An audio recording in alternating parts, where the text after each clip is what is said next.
he coaches Muay Thai professionally. Nice. And this is Qilala. He's just a Wing Chun hobbyist, but he's managed to make Wing Chun work better than any master. Does not look 37. Yeah, definitely not. He's, it's Asian, no raisin. If you look at the stats, Qilala has much more of a reach advantage, but they're the same weight class. So let's see if the reach advantage will give Qilala some real advantage.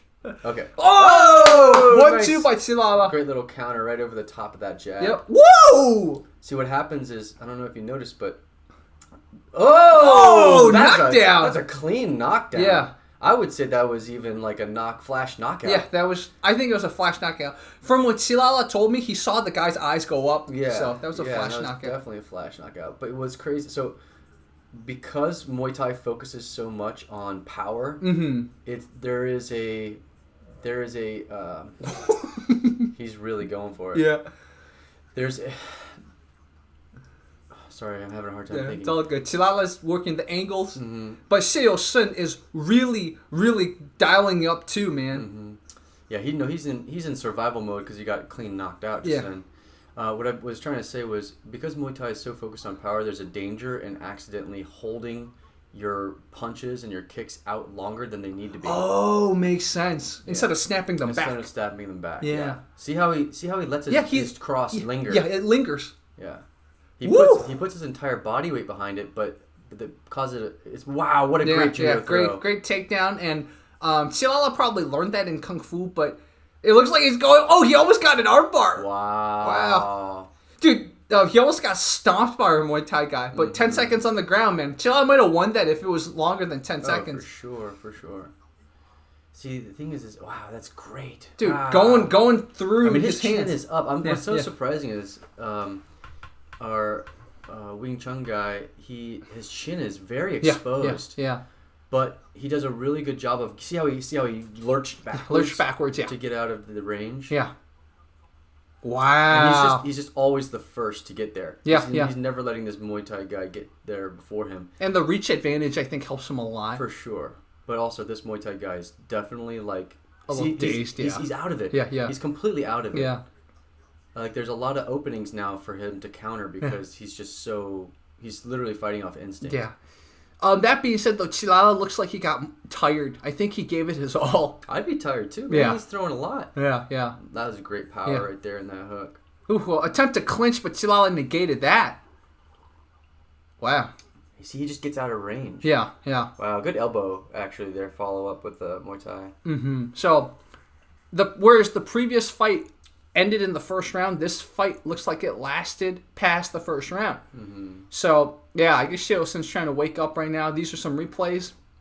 Look at the calf muscles on the Muay Thai guy. That's some Jerry level calf That's right. There. For all you guys who don't know, Jerry has enormous calf muscles. That's right. Bam, look there at it is. That's a clean flash knockout. Clean flash knockout, yeah. Yeah, Qilala really did a good job this round. You saw a lot of Wing Chun technique, too. Like, you definitely see Wing Chun techniques in this round. Man, I love him using his lead hand to... Yeah, the distract and also block the vision. Yep. Wow, that was clean. Yeah. Dang. So this was definitely a 10-9 round for Qilala. Maybe even a 10-8 round, potentially. But Qilala definitely takes this round. Good block there. And part of it was because our Muay Thai guy kind of like overextended, and it was more like a haymaker than a hook that he threw. So Qilala was able to block. What's interesting is they got these elbow pads, and so even though that elbow did connect with him at the very end of the round, he's got some padding, which is nice. True. Ooh! Sweep kick. Wow, Muay Thai guy is... He's angry. Oof! Oh, Wow. Man! Qilala negated that knee, though. That would have been a devastating knee to the face. Woo! Wow. It says something about the Muay Thai conditioning, right? Well, yeah. I mean, he knows that he has to go for the kill because he doesn't want to get into a bad position like he was before. Yeah. He was in a real precarious situation earlier. Yeah. Pretty good control here. He's like, he's negating a lot of the dangerous strikes. Yeah. Man, I really wish it was 15 seconds on the ground or 20 seconds instead of just 10. I think submissions can definitely happen in 15 seconds. Yeah, he's definitely a little tired. He needs to. Oh, straight right. Ugh. He got clipped because he was exhausted. Yeah. Oh man. Oh, Steeler swept him. So he swept him for a second, and then. So 10 second on the ground. Wow. Yeah, he's tired. Yeah, he's tired. a little dazed too. From that knockdown. He got knocked down, I think, twice. Ugh. Upward elbow was nasty. Yeah, knocked him back. Silala's still working the angles though. Yeah, he needs to take a couple steps back and just regroup here. Yeah, I agree. Get out of range. Yeah. Like that elbow, chopping elbow. Ooh. Oof. Good reversal. Oh, nice. Excellent reversal. Good on Silala. Get those knees up high and under the armpits. That's right. Go to S technical mount. I guess they're just waiting for it to stand up. Man. He's tired. He needs to get his wind in there quick. Yeah. Get that wind in there. From what Silala told me, apparently he forgot to breathe.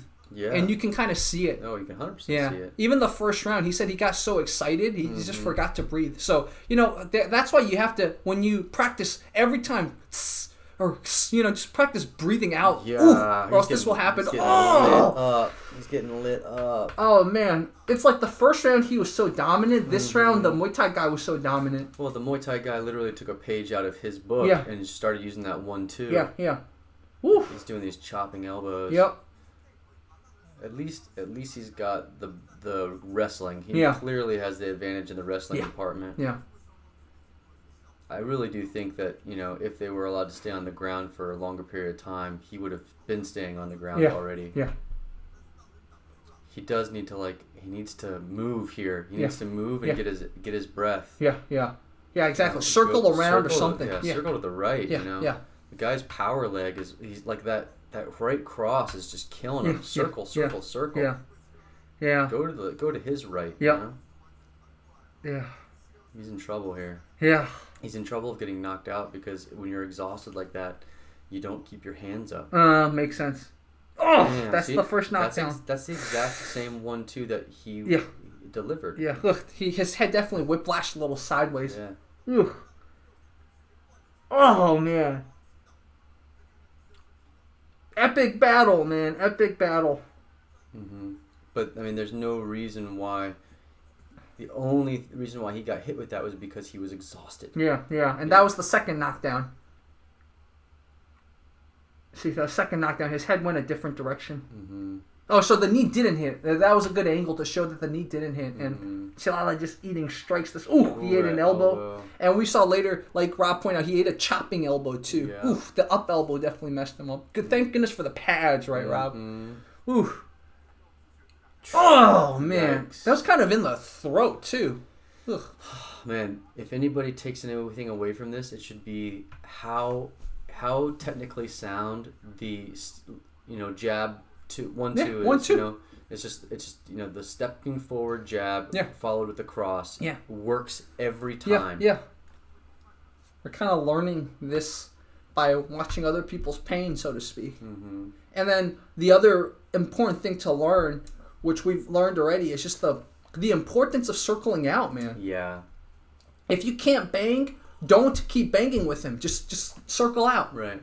There's no problem. There's no just because you're quote unquote backpedaling doesn't mean you're losing. Yeah, exactly. There's a lot of great backpedalers like Holly Holm, Stylebender, Loyola Machida. Yeah. These are all champions that have, made even Mirko Krokop for a good portion of his career in the second half was going backwards and countering, you know.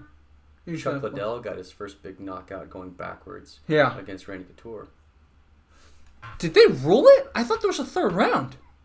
I think that was probably smart for them to call it there. Because, our guy just really wasn't keeping his hands up. Wow. But he gave this Muay Thai guy a really tough fight, man. First round was... Wow. I think he probably should have... all things being fair, the first round should have been called as soon as that guy had the flash knockout. Yeah, exactly. Yeah, so this was the first round when Silala was dominating.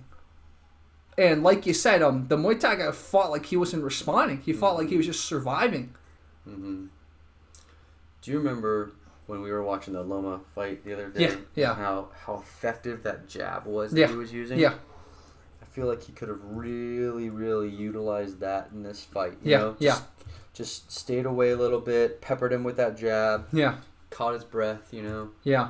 So that was the second round when we saw the Muay Thai guy completely just start dominating. Let's look at was it Victor that stopped it, or was it after that bell that the Chilala's corner stopped it? Because I was surprised.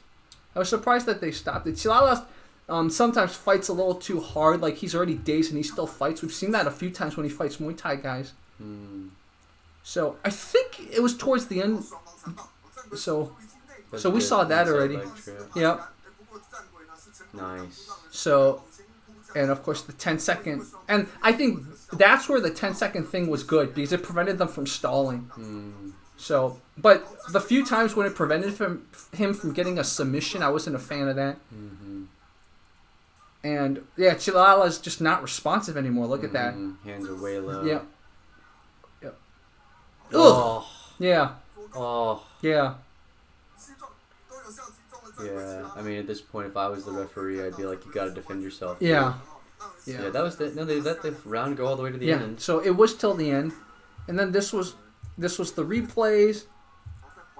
It looks like here they just cut to this ad, and I think oh yeah, they're announcing the points. Let's look at this.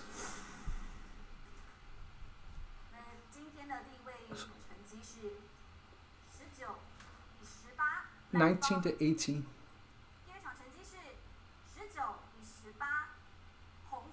Oh, one guy ruled it 19-18 for Chilala.